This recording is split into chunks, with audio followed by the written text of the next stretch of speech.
ওমানে দুর্ঘটনা ছাড়াই গাড়ির ভেতর থেকে 4 আপন ভাইয়ের মৃতদেহ উদ্ধারের ঘটনায় প্রকৃত কারণ জানিয়েছে পুলিশ।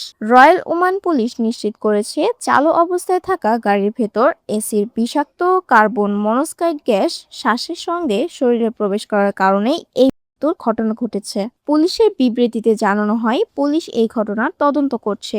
গাড়িটি চালু অবস্থায় থাকার কারণে এর ভেতরে কার্বন মনোক্সাইড গ্যাস নির্গত হয় এবং নিঃশ্বাসের মাধ্যমে তার শরীরে প্রবেশ করে শ্বাসরোধ হয়ে ওই 4 জনের হয়।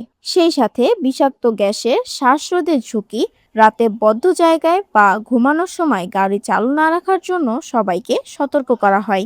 নিহত 4 ভাই হলেন রাশেদ, শাহেদ, সিরাজ ও শহীদ। বিয়ের জন্য একসঙ্গে কেনাকাটা করতে বেরিয়েছিলেন তারা। মর্মান্তিক এই ঘটনার পর ওমানে থাকা প্রবাসী বাংলাদেশিদের মধ্যে ব্যাপক উদ্বেগ, উৎকণ্ঠা ছড়িয়ে পড়ে। মৃত্যুর কারণ নিয়ে শুরুতেই বেশ ধোঁয়াশা তৈরি হয়েছিল।